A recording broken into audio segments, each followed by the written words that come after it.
Salut à tous et à tous, on se retrouve pour une nouvelle vidéo avec Alia.ck.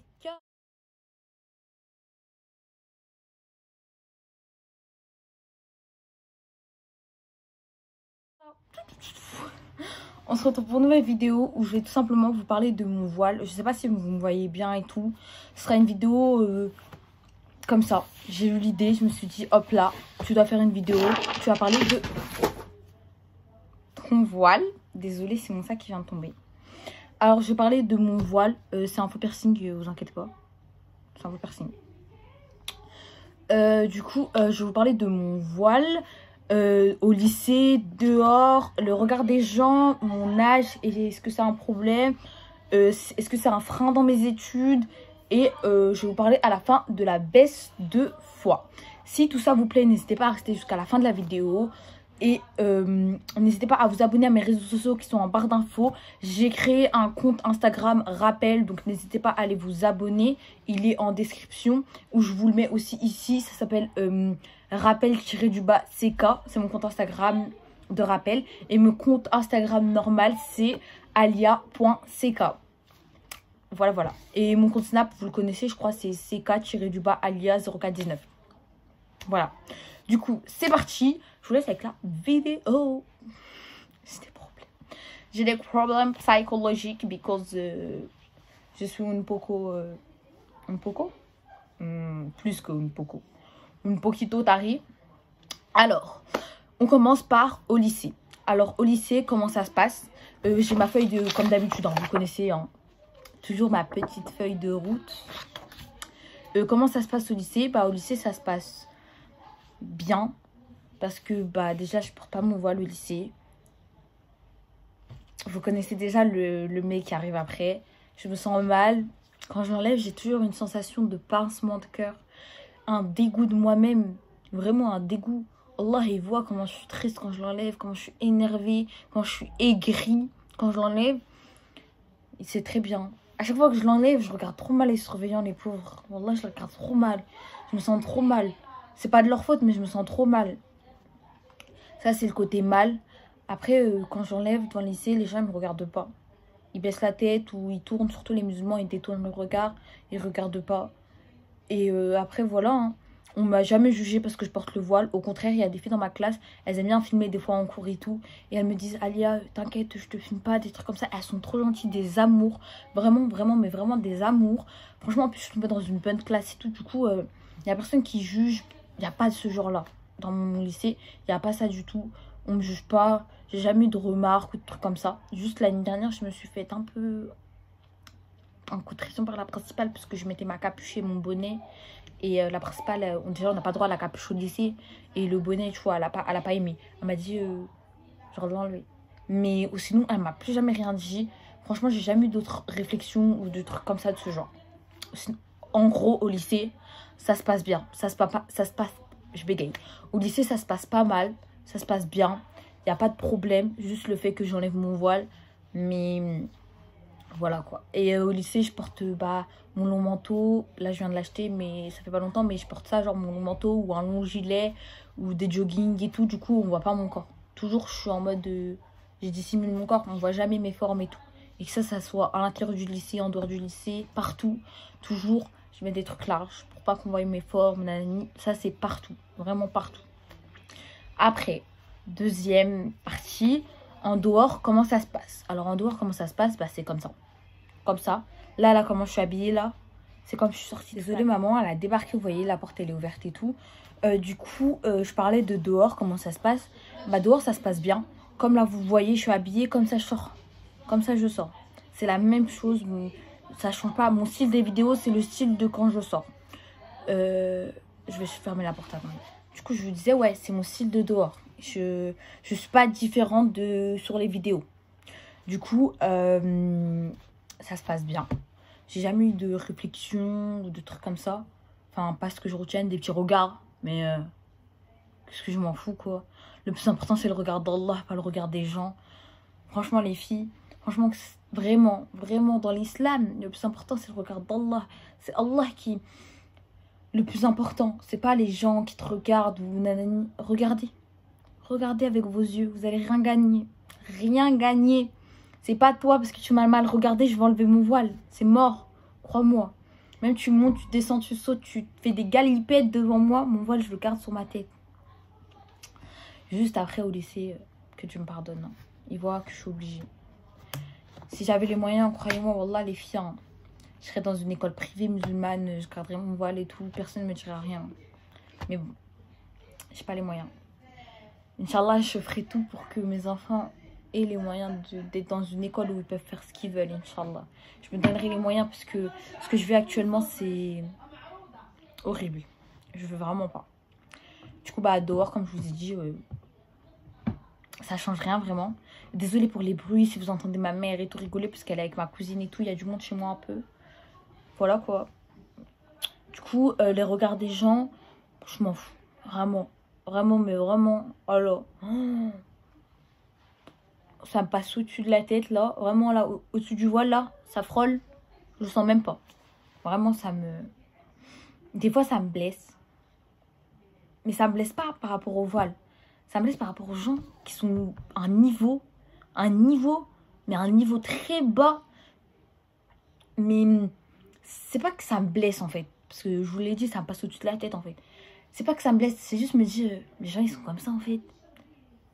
Bah, vraiment, changer de mentalité. Hein. Vraiment, changer de mentalité. Grandissez. Je sais pas. Bref. Alors, mon âge est-il un problème ou un frein ou le voile est-il un frein pour mes études? Enfin, est-ce que le voile, par rapport à mon âge, c'est un frein? On va faire ça déjà. Non. Je me mélange les pinceaux. Mon âge est-il un problème par rapport à mon voile? Alors, mon âge, c'est pas du tout un problème. J'ai 16 ans, quand même. Je suis grande, c'est ce que je fais et tout. J'ai pas 8 ans. Donc, non, c'est pas du tout un problème. Tous ceux qui disent, ouais, je suis trop jeune et tout. Et on n'est jamais trop jeune pour le voile. On n'est jamais trop jeune. On n'est vraiment jamais trop jeune. Enfin, si, vous avez compris, hein. Faut pas faire ça à 6 ans et tout, tu vois. Mais à partir du moment où tu jeûnes, tu fais le ramadan, tu es en âge de porter le voile. Voilà, vous avez compris les filles. Et est-il un frein pour les études? Alors pour moi, dans mon cas à moi, c'est un frein. Parce que ce que je voulais faire de base, j'avais, comment dire, je devais, police scientifique, quoi. Il n'y a pas de voile. En France, ça n'existe pas le voile dans la police. Mais j'ai trouvé des alternatives, travailler dans des laboratoires et tout. Et c'est pas un frein.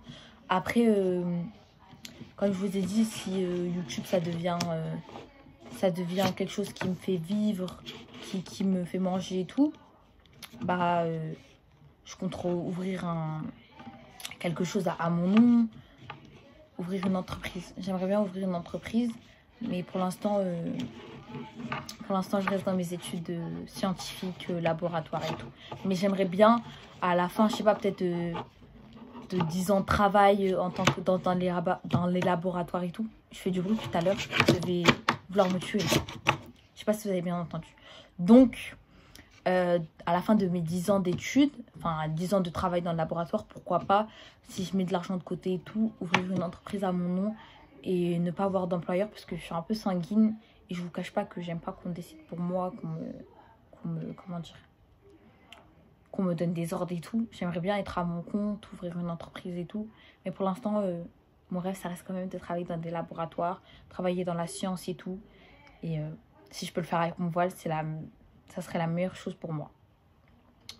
Après, pour finir, je vais vous parler de la baisse de foi. Je vais pas vous mentir, hein. Il y a tout le monde qui a des baisses de foi. Mais comme j'ai vu plusieurs vidéos d'imams et tout, ils le disent toujours. Même si la pire baisse de foi qu'il existe, n'arrêtez pas la prière, les filles. Je vous cache pas, moi, il m'est arrivé plusieurs fois où j'ai pas fait des prières pendant des jours et tout. Mais qu'Allah me pardonne. Franchement, la prière, c'est super important. Vraiment, c'est super, mais super important. C'est trop, trop, trop important. La pire des baisses des fois, ça serait d'arrêter la prière. Vraiment, les filles. Relevez-vous. N'ayez pas la flemme. La flemme de prier, c'est la pire des choses, vraiment. N'ayez pas la Dites astaghfirullah et relevez-vous et allez prier. Vous allez voir qu'après une prière, c'est bon. on est dans le mood, on reprend le truc. Et la pire baisse des fois, hein, la baisse des fois, elle arrive toujours après la pause des règles, hachek. Excuse-moi, c'est bon.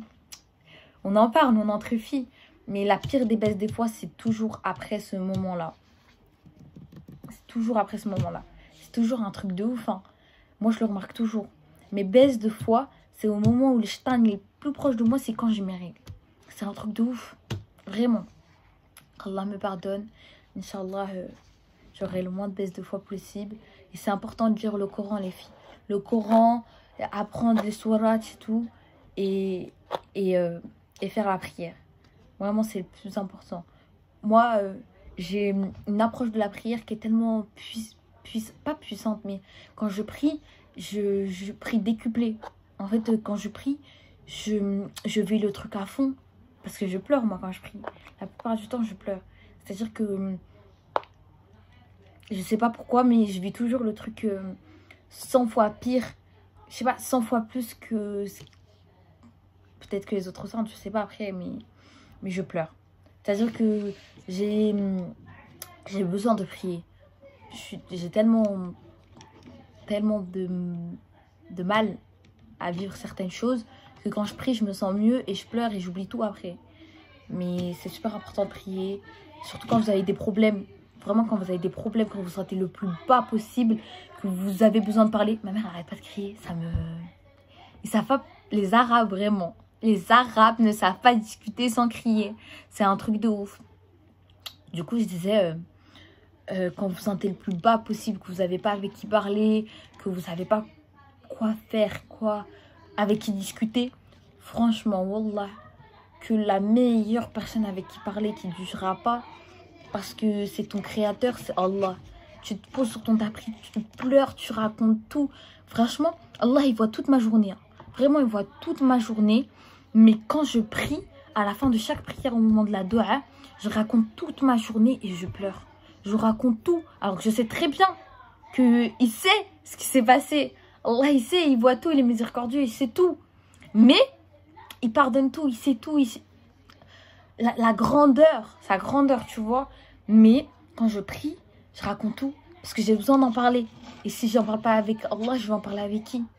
Vraiment, je vais en parler avec qui? Parce que l'humain, il juge, l'humain, il est difficile, l'humain, il blesse. Allah, il pardonne. Allah, il règle tout. Donc, quand tu as des problèmes, faut en parler avec qui? Avec Allah. C'est tout. J'allais là. Hey, j'ai larmes aux écrans, mes yeux. Bon, j'ai arrêté de parler. Du coup, maintenant, vous savez tout. Si vous avez des questions par rapport à ça, n'hésitez pas à me le dire dans les commentaires. Cette vidéo elle est un peu décousue, mais des fois c'est bien de faire des vidéos comme ça où il n'y a pas vraiment de sujet, pas vraiment de... Enfin, le sujet c'est le voile quoi, mais il n'y a pas vraiment de structure. Les vidéos comme ça c'est les meilleures. Et voilà quoi, j'espère que ça vous a plu. Comme je vous ai dit, mes réseaux sociaux ils sont en barre d'infos. Si vous avez des questions, n'hésitez pas à venir me les poser dans l'onglet communauté ou à venir me parler sur Instagram ou sur Snapchat. Mon compte rappel, je vous le remets encore une fois ici. N'hésitez pas à venir me voir. Bisous. Je vous aime.